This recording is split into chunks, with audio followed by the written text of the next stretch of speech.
organism is called cell. When we use the term structural, जब हम लोग structural शब्द यूज करते हैं, structural means आप देखेंगे कि सेल का जो ऑर्गेनाइजेशन होता है, क्या होता है cell, group of cell is called tissue, group of tissue क्या होता है,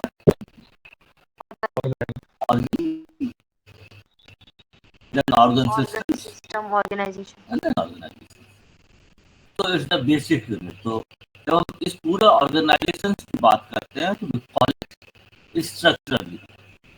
When we talk functional unit means cell of a tongue is different the cell of the nose. Different होता है functions में. nose का जो सेल होगा, no cell cannot be used for the taste. और सिमिलरली टंग का जो सेल होगा वो स्मेल के लिए यूज नहीं हो सकता.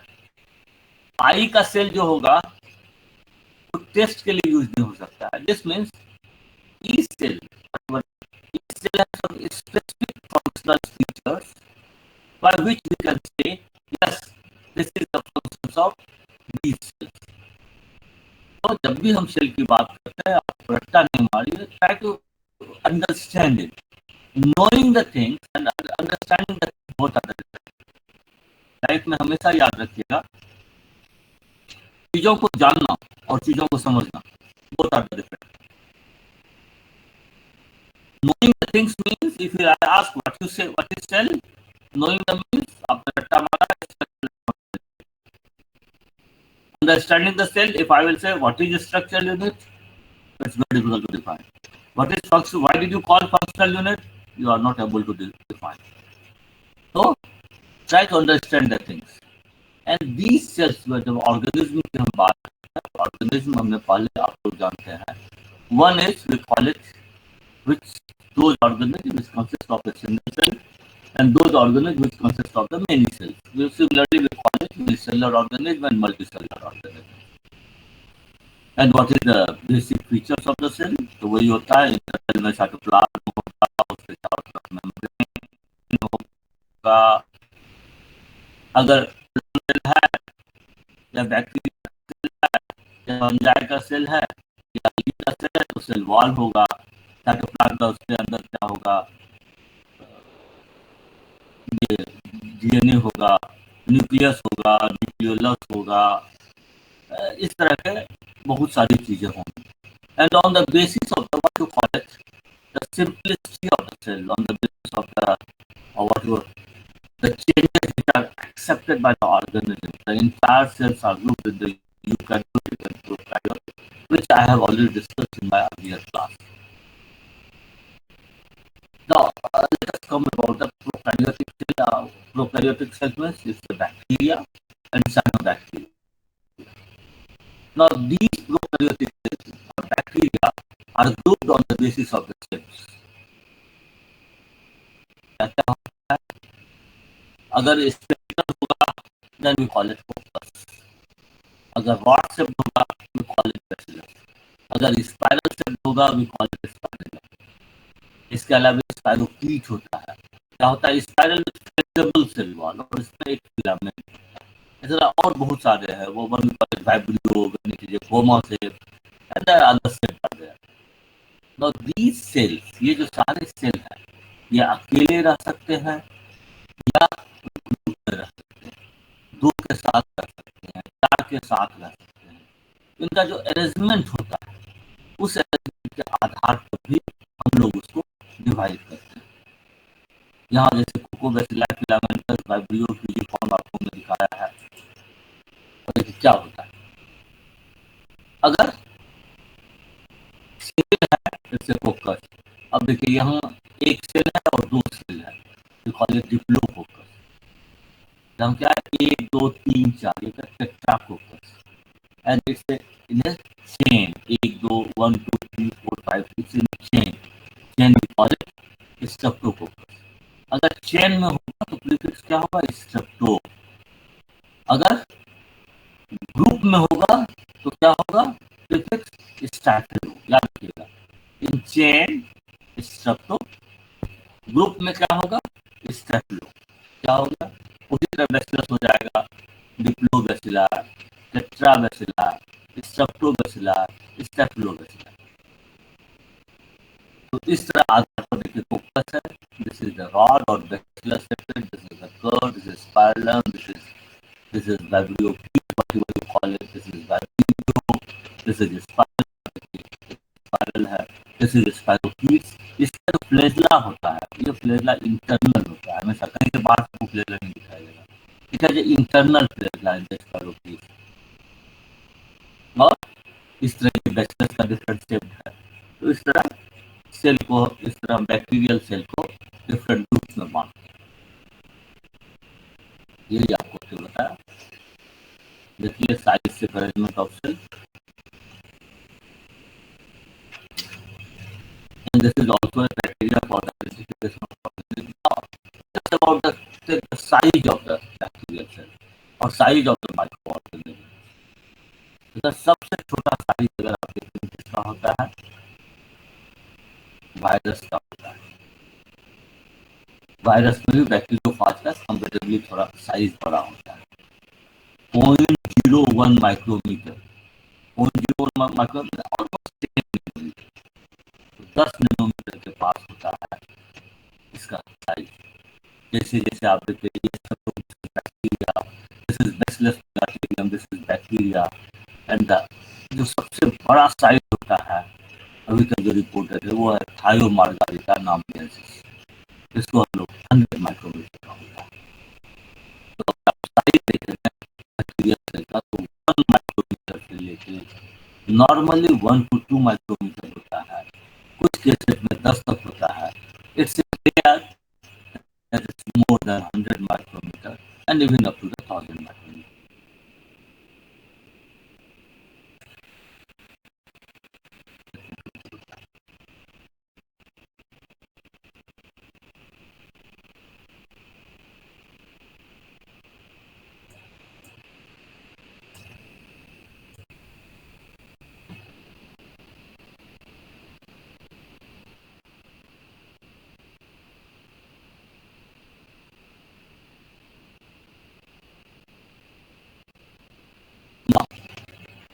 आप लोग रेडी हैं? एक आप ये बनाइए,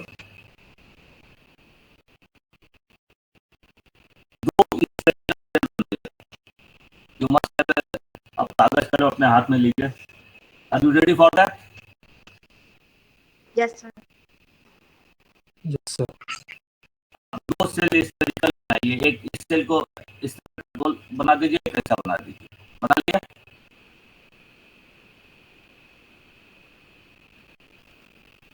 इसको लिखिए ए, इसको लिखिए बी, लिखिए। Yes sir. यस। ए सेल का जो रेडियस है वो है 1 माइक्रोमीटर,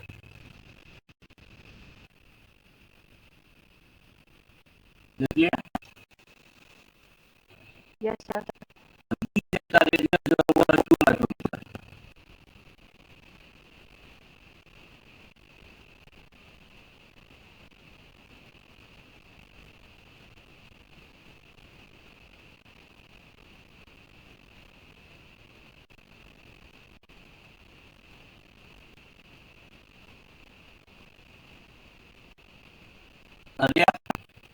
यस सर। यस। अब इसका सरफेस पर वॉल्यूम का रेशियो निकालिए।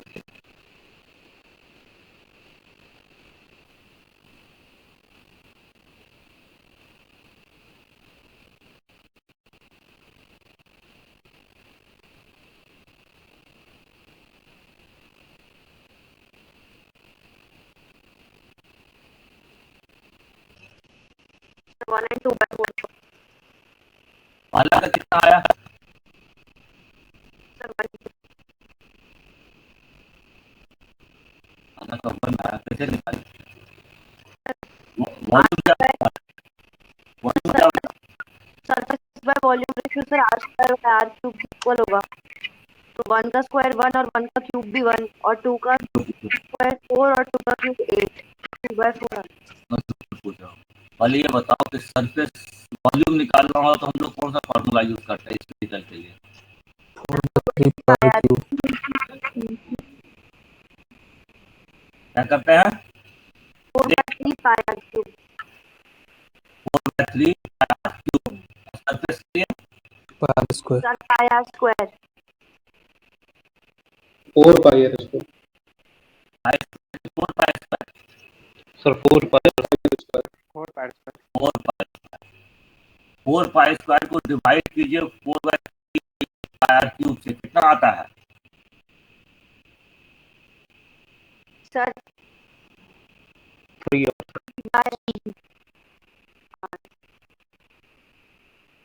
कितना है? 3 आवर्स। सर पहला का आर कितना है? 1 वॉल्यूम रेशियो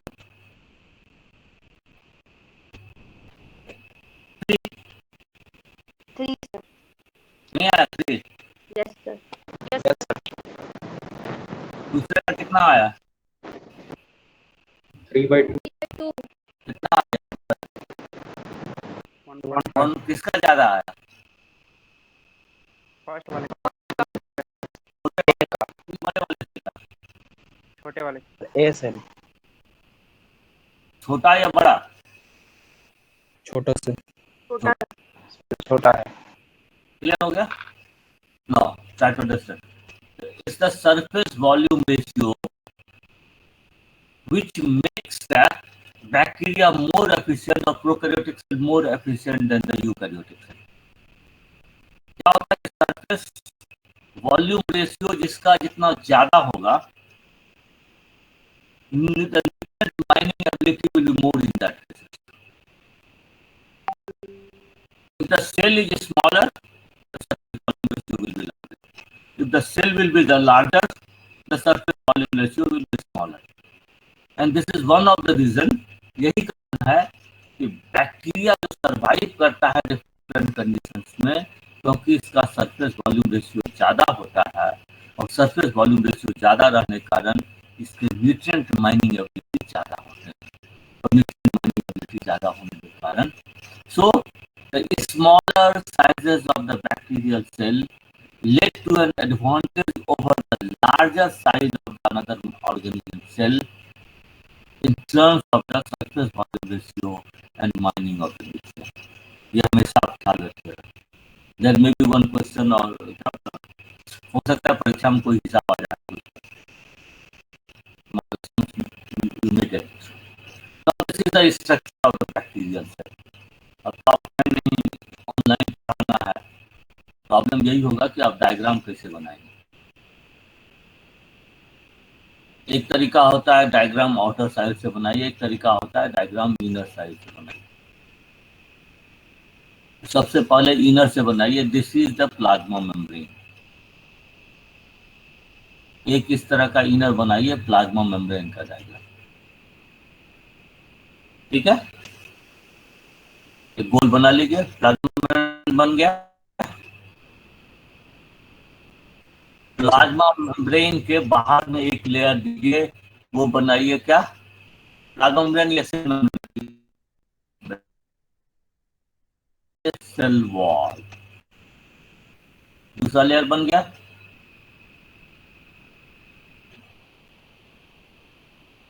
ये क्या है? Cell wall. ये ग्रीन और येलो मत बनाइए, सिंपल बनाइए और उसके ऊपर एक सेल वॉल बनाइए.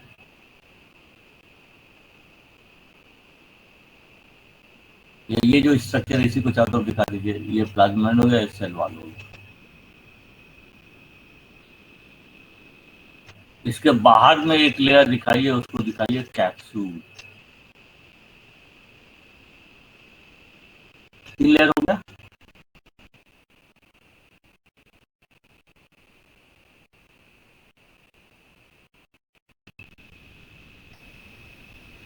ये जो आप देख रहे हैं इसका ऑरिजिन जो है ये ग्रीन से दिखाइए. मतलब प्लाज्मा मेम्ब्रेन जो बना है इसका ऑरिजिन कहां से दिखाइएगा? प्लाज्मा मेम्ब्रेन से. कहां से दिखा रहे हैं आप? प्लाज्मा मेम्ब्रेन से. बन जाएगा. यहाँ से ये नहीं होगा, इसका ऑरिजिन यहाँ से दिखाइए।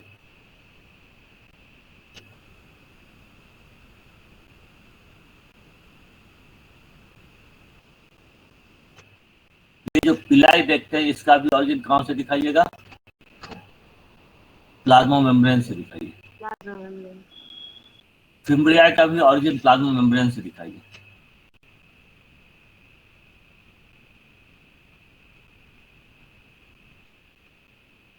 इसके अंदर राइबोसोम बना दीजिए और बना दीजिए, न्यूक्लियोटाइड बना दीजिए इस तरह का। Is the simplest structure. अब मैं एक एक करके आपको डिस्कस करता हूँ। ऑनलाइन में प्रॉब्लम यही होता है। ये देखते हैं। अब जब अपने आप डायग्राम को देखेंगे, आपके पास डायग्राम होगा, सबसे बाहर में आपने बनाया होगा फ्लैजिला, पिलाई और फिब्रिला, and all three have this origin from the cell membrane. Am I right or wrong? Yes, sir. है?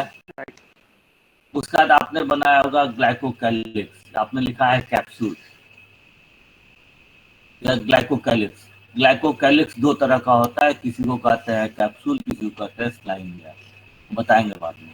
जो टाइटली अटैच होता है वो होता है कैप्सूल, जो लूजली अटैच होता है वो होता है स्लाइम लेयर। ये आपने बनाया। इस कैप्सूल या ग्लाइकोकैलिक्स के नीचे सबसे पहले आपने सेल वॉल बनाया, right? Yes sir. Yes, sir. उसके नीचे आपने सेल मेम्ब्रेन बनाया। सेल मेम्ब्रेन से अटैच्ड आपने न्यूक्लियोइड बनाया है। Yes, sir. हमेशा याद रखिएगा, मीजोजोम करके कुछ नहीं होता है।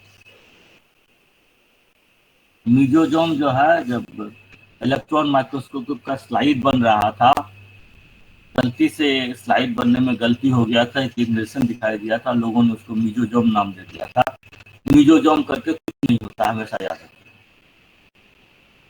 उसके अलावा आपने साइटोप्लाज्म बनाया होगा। साइटोप्लाज्म में आपने थोड़ा बहुत राइबोसोम, कुछ इंक्लूजन्स दिखाया होगा। इंक्लूजन्स मतलब होगा, और कुछ होता है जो कि आपने नहीं दिखाया। Now come to one by one.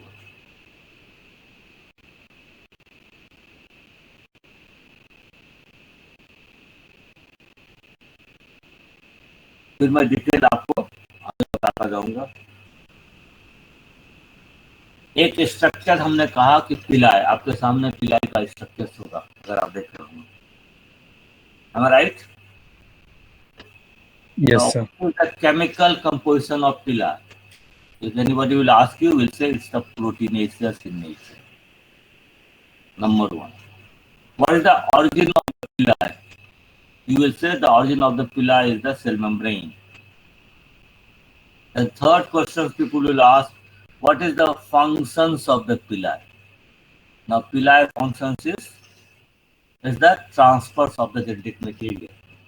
If you can remember the, what you call it, conjugation processes. In conjugation processes, there is a formation of conjugation bridge, and such types of conjugation bridge is formed by the pili. और ये पिलाई किसमें मिलते हैं? Gram negative bacteria में normally मिलते हैं। Another term हमने यूज किया था, क्या यूज किया था? फिब्रिया। फिब्रिया जो होता है वो पिलाई से होता है और हेरी लाइक प्रोजेक्शन होता है। इस चीज का बना होता है। Fimbriae is also made up of the protein but softer than the pili. Number of fimbriae is more than the pili. Now, what is the role of the fimbria? Fimbria और पिलाई जो है एक और रोल होता है, it helps on the attachment to the surfaces. आप जो बायोफिल्म की बात करते हैं या किसी सरफेस से, आप ये सोचो सिंपल सा तरीका, कैप्सूल और ग्लाइकोकैलिक्स और पिलाई दोनों का इसमें रोल होता है।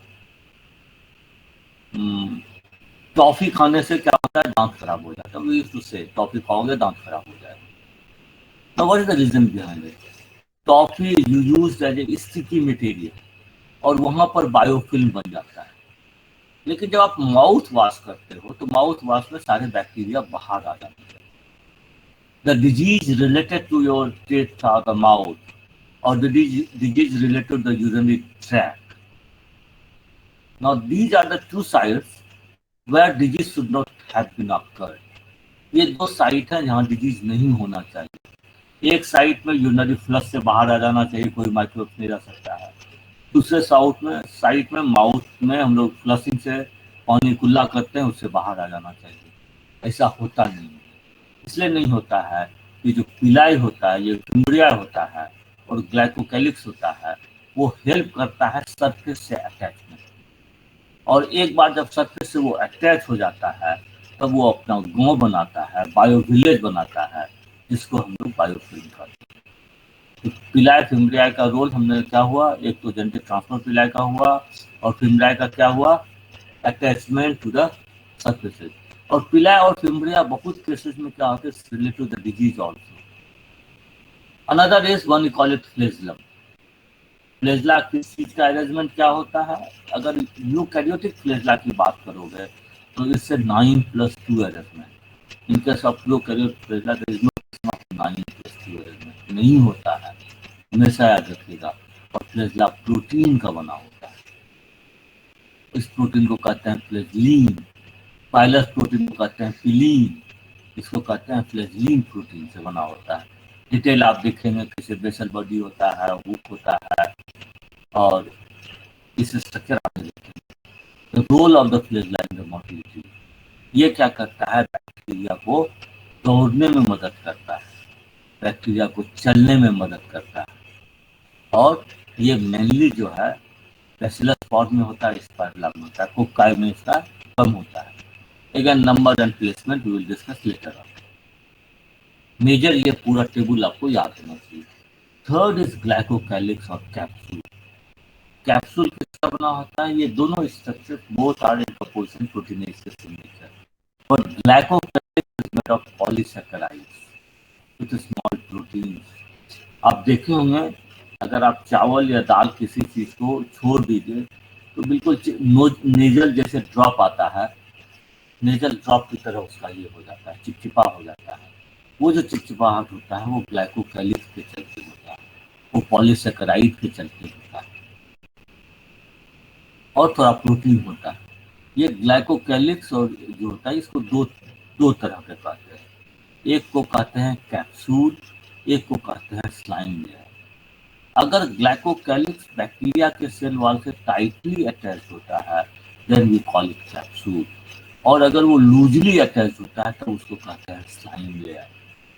कैप्सूल स्लाइम लेयर को कैसे पता कर सकते हैं है कि नहीं है?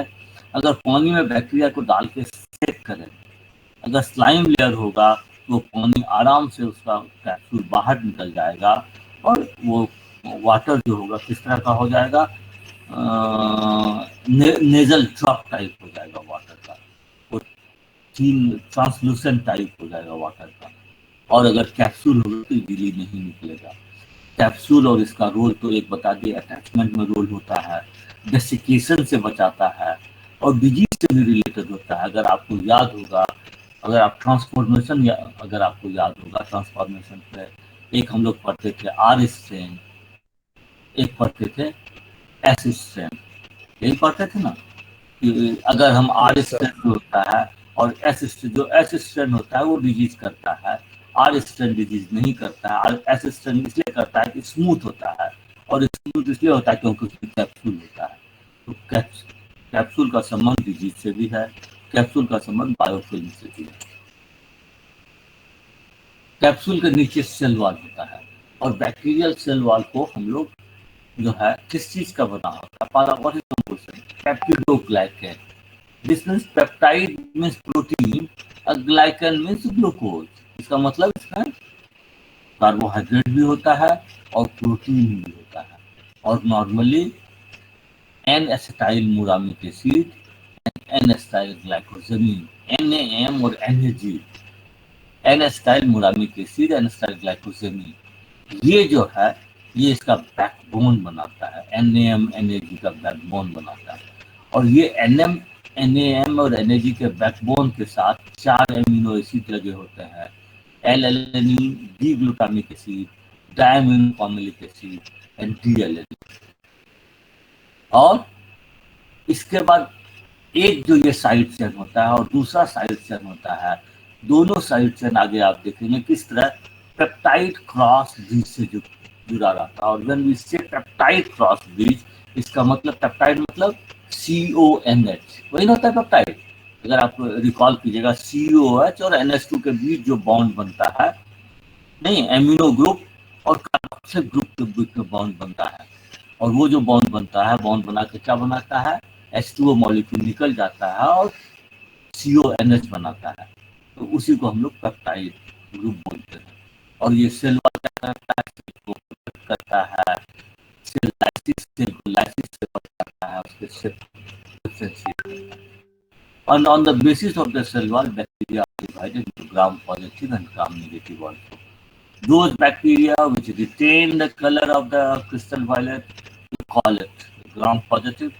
Those bacteria which doesn't retain the color of the crystal violet, rather than get the color of the saponin, contrastant, we call it the gram-negative. ये पर्पल कलर का होता है, और ये क्या होता है, saponin जो है वो क्या होता है, ऑरेंज कलर का होता है। बैक्टीरियल जो होता है ग्राम पॉजिटिव, ठीक पेप्टोग्लाइकन एंटीचोइक। अब अगर सेल वॉल के आधार पर देखो, जो ग्राम पॉजिटिव बैक्टीरिया होता है उसमें पेप्टोग्लाइकन जो होता है वो ठीक होता है, ग्राम नेगेटिव में पेप्टोग्लाइकन ठीक होता है। इसमें 80 to 90% पेप्टोग्लाइकन होता है, इसमें हार्डली 10 to 20% पेप्टोग्लाइकन होता है। इस पेप्टोग्लाइक के साथ टिचुइक एसिड रहता है ग्राम पॉजिटिव में। ग्राम नेगेटिव जो है वो कॉम्प्लेक्स होता है, उसमें पेप्टोग्लाइकिन के अलावा आउटर मेम्ब्रेन होता है, आउटर मेम्ब्रेन में लाइपोपॉलीसेक्राइड होता है, प्रोटीन्स होते हैं, पेरिप्लाज्मिक स्पेस होते हैं, पॉलीसेक्राइड प्लस लिपिड ए होता है सबसे पहले, और पेरिप्लाज्मिक स्पेस में पेप्टोग्लाइकन, प्रोटीन, ये सब होता है, और इनर मेम्ब्रेन होता है। तो gram negative is more complex, gram positive is much more simpler. और ये जो होता है, जिसे कहते हैं, आप जब डालते हैं पेंसिलिन किसको मारता है, ग्राम नेगेटिव को मारता है। कैसे मारता है, इसलिए मारता है कि वो पेप्टोग्लाइकन के सिंथेसिस को रोक देता है। और आर्किया जो होता है बैक्टीरिया में, आर्किया में नहीं होता है पेप्टोग्लाइकन, जैसे सूडो पेप्टोग्लाइकन होता है और प्रोटीन का बना होता है। हमेशा याद रखिए कि आर्किया का सेल वॉल और बैक्टीरिया का सेल वॉल डिफरेंट होता है। एक में पेप्टोग्लाइकन होता है, सूडो पेप्टोग्लाइकन और प्रोटीन होता है, और सूडो पेप्टोग्लाइकन कहते हैं, then it has a S layer होता है। Now come to the inner of that, we have the cell membrane, और सेल मेम्ब्रेन लाइपोप्रोटीन का बना होता है, जिसमें it has protein and phospholipids. Lipoprotein का बना होता है, और ये जो लाइपोप्रोटीन का बना होता है, इसका जो स्ट्रक्चर्स होता है, इस स्ट्रक्चर्स को हम लोग कहते हैं फ्लूइड मोजाइक मॉडल, और सिंगर और निकोलसन ने दिया था फ्लूइड मोजाइक मॉडल। और फ्लूइड मोजाइक मॉडल कहता है कि लिपिड जो होता है वो शीट की तरह होता है, उसके ऊपर प्रोटीन फ्लोट करते रहता है। पता नहीं आप लोगों ने कितने ने मोजाइक का देखा होगा स्ट्रक्चर। मोजाइक देखे होंगे, ग्रे कलर होता है, धोली कॉलेज में जो आपने देखा होगा, और ग्रे कलर के ऊपर ब्लैक ब्लैक ऐसे स्पॉट होता है, उसी को मोजाइक बोलते हैं। तो जो ब्लैक स्पॉट होता है वो प्रोटीन होता है, और ग्रे कलर का जो शीट होता है वो फॉस्फोलिपिड्स होता है। तो we call it the lipoprotein. And these lipoproteins, they orient have lipids or proteins. Both are amphoteric in nature. Amphoteric means it has both hydrophilic portions and hydrophilic portions. और वो अपने आप को orient इस तरह करता है, क्या होता है कि जो हाइड्रोफिलिक पोर्शन पर रहता है वो आउटसाइड ऑफ द मेम्ब्रेन रहता है, जो हाइड्रोफोबिक पोर्शन रहता है वो इनसाइड द मेम्ब्रेन रहता है। क्योंकि हाइड्रोफिलिक अगर बाहर की तरफ है तभी वो पानी को एक्सट्रैक्ट करेगा, और पानी एक्सट्रैक्ट करके जब वो अंदर आएगा तो हाइड्रोफोबिक के चलते वो उसको पुश करेगा सेल के अंदर। तो क्या क्या सीखे कि सेल मेम्ब्रेन क्या होता है, इसे प्लाज्मा सेल मेम्ब्रेन और सेमी परमेबल होता है, ये लाइपोप्रोटीन का बना होता है, ये लाइपोप्रोटीन एम्फोटेरिक इन नेचर होता है, इसमें हाइड्रोफोबिक हाइड्रोफिलिक दोनों पोर्शंस रहता है, और ये अपने आप को ओरिएंट इस तरह करता है, हाइड्रोफिलिक बाहर की रहता है और हाइड्रोफोबिक अंदर की तरफ रहता है। और ये बैक्टीरियल सेल मेम्ब्रेन जो होता है, सेल मेम्ब्रेन का बहुत सारे रोल होते हैं, तो आप कह सकते हैं एक तो exit of the waste material and entry of the, क्या कहते हैं, न्यूट्रिएंट। ये कौन करता है? सेल मेम्ब्रेन करता है। और ये कौन किस प्रोसेस से करता है? आप पढ़े होंगे ऑस्मोसिस से और डिफ्यूजन से, active processes and passive processes से। Uptake of the nutrient, uptake of the water, it's through the cell membrane. और ये सेल मेम्ब्रेन जो है, सबसे पहले तो इसको आइडेंटिफाई करना पड़ता है कि whether it is useful for us और whether it is harmful for us. जो हार्मफुल होता है उसको बाहर करता है, जो यूजफुल होता है उसको अंदर करता है। And who detected the useful and the harmful nature is the protein molecule of the cell membrane. ये प्रोटीन मॉलिक्यूल जो सेल मेम्ब्रेन है वो डिफ्रेंशिएट करता है, वो आइडेंटिफाई करता है कि कौन सा मेरे लिए यूजफुल है, कौन सा हार्मफुल है। सबसे बड़ा सेल मेम्ब्रेन का जो रोल होता है कि सारे न्यूट्रिएंट और इसको जो है अपटेक इंटेक करता है और वेस्ट मटेरियल को बाहर की ओर इम्पोर्ट एक्सपोर्ट करता है और इम्पोर्ट करता है न्यूट्रिएंट को, सिंपल सी भाषा में समझिए। और अगर वो बिना एटीपी खर्च किए करता है तो उसको पैसिव प्रोसेस बोलते हैं, और अगर इस इम्पोर्ट प्रोसेस में उसको एटीपी खर्च करना पड़ता है तो इस इम्पोर्ट प्रोसेस में क्या करता है? एक्टिव प्रोसेस बोलते हैं। और एक्टिव प्रोसेस हमेशा जो होता है अगेंस्ट द कंसंट्रेशन ग्रेडियंट होता है। इसके अलावा क्या होता है? सेल मेम्ब्रेन में मेजर फंक्शंस होता है। डीएनए रेप्लिकेशन कहाँ से शुरू होता है? सेल मेम्ब्रेन से शुरू होता है, उसका जीनोम का रेप्लिकेशन। उसके बहुत सारे फंक्शंस वहीं से होते हैं। केमिकल सिग्नल कहाँ होता है? सेल मेम्ब्रेन में होता है।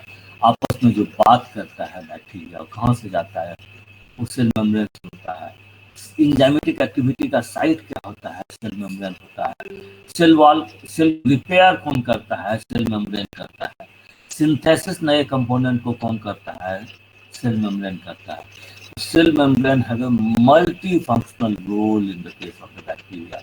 और ये लिपिड बाइलेयर होता है, बताया, उसमें प्रोटीन होता है, मोज़ाइक मॉडल। आर्कियल में क्या होता है? प्रोटीन एंड फॉस्फोलिपिड बाइलेयर होता है, लेकिन इसमें ईथर लिंकेज होता है। हमेशा याद रखिएगा इसमें कौन सा लिंकेज होता है? आर्किया में ईथर लिंकेज होता है, आर्किया में। और ये मोनोलेयर भी हो सकता है और बाइलेयर भी हो सकता है। Then come to the nucleoid. तो न्यूक्लियोइड होता है, अगर हम बैक्टीरिया की बात करें और उसके बात करें, बैक्टीरिया में न्यूक्लियर मेम्ब्रेन नहीं होता है, न्यूक्लियोलस नहीं होता है, ये सारा चीज नहीं होता है। ये हमेशा याद रखिएगा, न्यूक्लियर मेम्ब्रेन नहीं होगा, न्यूक्लियोलस नहीं होगा, इसलिए बिल्कुल नेकेड डीएनए विदाउट होगा। तो वो जो डेंस पोर्शंस होता है उस पोर्शंस को हम लोग न्यूक्लियोइड कहते हैं। न्यूक्लियोइड में 60% डीएनए होता है, 30% आरएनए होता है और 10% प्रोटीन होता है। और जीनोम जो होता है या क्रोमोसोम नंबर 1 होता है, ये single circular double standard DNA होता है। बैक्टीरिया का जीनोम नॉर्मली सर्कुलर होता है, हालांकि अब रिपोर्ट आने लगे कुछ बैक्टीरिया हैं जिसमें 2 जीनोम का रिपोर्ट हो गया, कुछ बैक्टीरिया जिसमें 4 हो गया। वाइब्रियो कॉलरी का नाम सुना होगा, उसमें सर्कुलर भी होता है और उसमें लीनियर भी होता है। These are some of the exceptions now. The reports are coming out. In general, if you talk about the bacterial DNA, it is a single circular double stranded और न्यूक्लियोइड पोर्शन में 60% DNA, 30% 20% protein होता है। और ये 200 to 700 times longer than cell होता है। सबसे बड़ी बात होता है, अगर बैक्टीरिया डीएनए को आप खींच के बड़ा कर देंगे तो सेल का जो साइज होता है उससे 200 से 700 टाइम्स बड़ा होता है। इसका वो रहता कैसे है? इसीलिए आपने पढ़ा होगा कि बिल्कुल वो क्या होता है, अगर आप उसका डीएनए देखे होंगे तो पूरा डीएनए उनका ट्विस्टिंग किया हुआ रहता है, और ट्विस्टिंग इस तरह होता है जिससे कि हार्डली वो 20% ऑफ द सेल वॉल्यूम में वो अपने आप को न्यूक्लियोइड पोर्शंस कवर करता है, जबकि वो 200-700 टाइम्स ज़्यादा होता है। An organism loops called domain, it's a compact genome. निश्चित रूप से it's DNA site of essential gene exists a single closed loop chromosome. Then it has a plasmid. Plasmid क्या होता है? Extra chromosomal DNA molecule. Is the chromosomal DNA molecule. Is the extra chromosomal DNA molecule. ये भी small होगा. Double stranded DNA, dsDNA इसमें भी होगा. But it will be auto-replicative one. And most of the cases this is circular. कभी-कभी linear होता है. Single up to the 50, in some cases it may be up to the 100. अगर size कम होगा, अगर एक होगा तो साइज बड़ा होगा, नंबर ज्यादा होगा तो साइज छोटा होगा. And it's the site of non-essential gene. When I say non-essential gene means bacteria can survive. Even you can remove the plasmid. Removing the plasmid, we call it the curing of the plasmid. So bacteria can survive the removal of the plasmid. So we call it, it's not the essential for the survival of the bacteria, but it is, if it is there, it leads to increase the survival competence of the bacteria. अगर ये हटा देते हैं फिर bacteria जिंदा रहता है, लेकिन अगर इसका जीन रहेगा तो बैक्टीरिया जो है लड़ने की क्षमता, उसकी सर्वाइवल कॉम्पिटेंसी जो है वो काफ़ी बढ़ जाता है. और नॉर्मली प्लाज्मिड में 30 से कम जीन होते हैं. जैसे एंटीबायोटिक वाले जीन कहाँ होते हैं? प्लाज्मिड में होते हैं. आपने आर प्लाज्मिड में रेसिस्टेंट प्लाज्मिड, इसमें क्या एंटीबायोटिक जीन होता है? एफ प्लाज्मिड, फर्टी प्लाज्मिड, इसका भी आपने नाम सुना होगा जब आपने कंजुगेशंस पढ़ा होगा. कॉल प्लाज्मिड ये कॉल्चिसिन प्रोड्यूस करता है, जो दूसरे माइक्रोब्स को मारता है और उसको सर्वाइवल बढ़ाता है. टीआई प्लाज्मिड आपने निश्चित पढ़ा होगा, बैक्टीरियम ट्रिम्फेशियंस में टीआई प्लाज्मिड होता है. इपीजोम, आप कंजुगेशन जब जीनोम माइक्रोजेनेटिक्स पढ़ाएंगे तो आप पढ़ेंगे. क्यूरिंग मतलब होता है कि plasmid whole of the plasmid. दूसरा होता है कि बैक्टीरिया राइबोसोम होता है और इसका राइबोसोम 70S का होता है. और राइबोसोम किसका बना होता है? आरएनए एंड प्रोटीन का बना होता है. और राइबोसोमल आरएनए जीन जो होता है या राइबोसोमल डीएनए जो होता है, एक 30S होता है, एक 16S होता है और एक 5S होता है प्लस प्रोटीन. 5S आरएनए होता है. तो ये 70S को हम लोग बांटते हैं एक लार्जर स्मॉलर सब यूनिट में, वो होता है 30S plus 16S ribosomal RNA gene. और एक होता है लार्जर सब यूनिट में 50S, उसमें होता है 23S ribosomal RNA gene and 5S ribosomal RNA gene. और प्रोटीन मॉलिक्यूल होता है. और ये 16S राइबोसोमल आरएनए जीन जो होता है ये लगभग 1.5 किलो बेस का होता है, लगभग 1500 बेस पेयर का होता है. 1450 के आसपास 1500 बेस पेयर होता है. और ये 15 इसी को यूज करते हैं हम लोग किसी भी बैक्टीरिया के आइडेंटिफिकेशंस में. और ये जो आप कंसेप्ट डोमेन का कंसेप्ट आप देख रहे हैं, तो डोमेन का कंसेप्ट जो है वो 16S राइबोसोमल आरएनए जीन पर ही आया है. किसने दिया था डोमेन का कंसेप्ट? कार्लूज. कार्लूज ने जो कंसेप्ट दिया था वो कंसेप्ट इसी पर दिया था. 16S राइबोसोमल आरएनए जीन कितना का बना होता है? 1450 या नॉर्मली मान के चलिए 1.5 किलो बेस का बना होता है या 1500 बेस पेयर का बना होता है. राइबोसोम का रोल होता है प्रोटीन सिंथेसिस में. और कुछ ऐसे एंटीबायोटिक होते हैं जो बैक्टीरियल राइबोसोम के सिंथेसिस नहीं होने देते हैं. जैसे आप स्ट्रेप्टोमाइसिन दवाई खाते हैं, ये स्ट्रेप्टोमाइसिन क्या करता है? राइबोसोम को फंक्शन को नहीं होने देता है. माइक्रो कंपार्टमेंट चलिए सब कुछ केस में आते हैं. कार्बोक्सीजोम और इस तरह के जैसे साइनोबैक्टीरिया में. इसके अलावा बैक्टीरिया में इंक्लूजन्स होता है, रिजर्व फूड मटेरियल होता है. अगर वो रिजर्व फूड मटेरियल कार्बोहाइड्रेट का हुआ, ग्लूकोज का हुआ, उसको ग्लाइकोजेन कहते हैं. अगर फॉस्फेट का हुआ तो मेटाक्रोमेटिक ग्रेन्यूल्स कहते हैं. तो storage of polyphosphate and calcium ions होता है. इसी तरह किसी मैग्नीटोजोम होता है, उसमें आयरन का होता है. और मैग्नीटोजोम बैक्टीरिया सिर्फ नॉर्थ साउथ ही रहता है. तो उसके अलावा गैस वैक्यूल होता है जो प्रोटीन सेल का बना होता है और बायोन्सी में मदद करता है. These all about the bacteria. अब हम एक करके आपको डायग्राम करके उसी बात को रिपीट कर देते हैं. Earlier we were knowing that magnetosome as I say cell orientation में मदद करता है। एंड साइटोस्केलेटन जो होता है अर्लियर कहा जाता है कि बैक्टीरिया में साइटोस्केलेटन नहीं होता है प्रोकैरियोट में। Now it has conferred yes prokaryotic cell have also cytoskeleton and it is made of the protein and these cytoskeleton help in cell division, chromosomal segregation, cell separation etc. चलिए flagella की आप देख लीजिए, हम बता ही चुके हैं ये सारा चीज। ये देखिए आप फ्लैजेला है, यहाँ देखिए ये फ्लैजेला चारों तरफ है, यहाँ देखिए सिंगल फ्लैजेला है, यहाँ देखिए बहुत सारा फ्लैजेला। अब इस आधार पर ही फ्लैजेला को हम लोग मानते हैं। ये सिंगल है तो मोनोट्राइकस हो गया, ये ग्रुप में है एक ही तरफ है तो लोकोट्राइकस है, ये पेरीफेरी के चारों तरफ फैला हुआ है तो ये पेरीट्राइकस हुआ। और फ्लैजेलिन प्रोटीन का बना होता है। अब इसका स्ट्रक्चर्स आपको दिखाते हैं, इसके नंबर 1 और 2 और मेनी हो सकते हैं, फंक्शंस है मोटिलिटी। ये जो बेसल बॉडी होता है filament and cell wall by rod and series of other two, ये आप देखिए।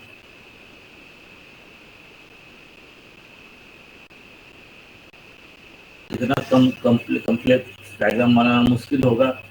इसमें से बताइए ग्राम नेगेटिव कौन है, ग्राम पॉजिटिव कौन है? ये दोनों डायग्राम में जो दिखाई पड़ रहा है,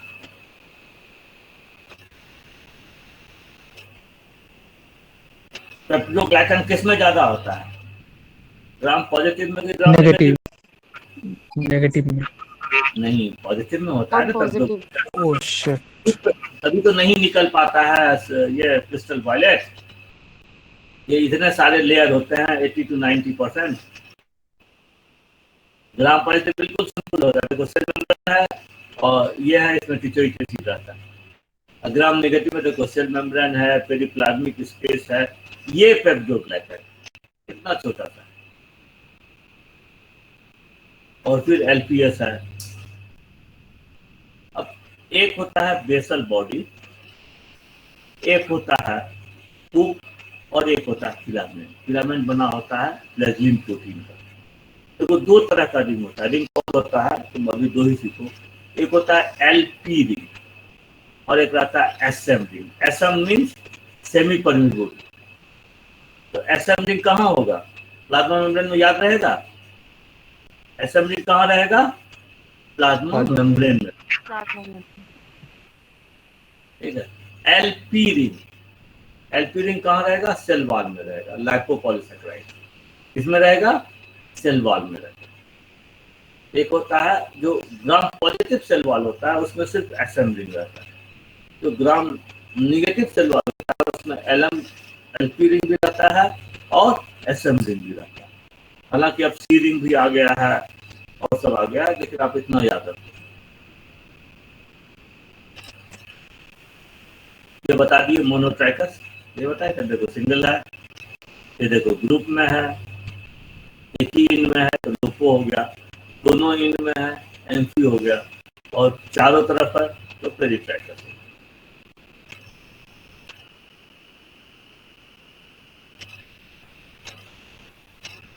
single, mono, group, lopho at both the in, either in group or single, MP, entire periphery, peritracheus. Now come to the fimbria.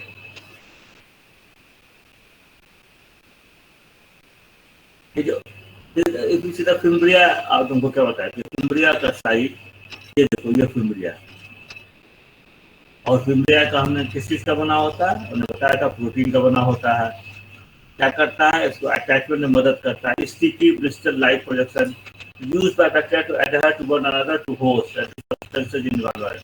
हमने क्या बताया था, अटैचमेंट में मदद करता है, बायोफिल्म में मदद करता है, किसी सबस्ट्रेट से अटैचमेंट में मदद हो जाता है। Shorter than flagella may be 100%, और बायोफिल्म बनाने में मदद करता है, वायरलेंस में मदद करता है, यूरिनरी ट्रैक्ट में और माउथ में। एक मिनट में आ रहा हूँ भाई साहब से।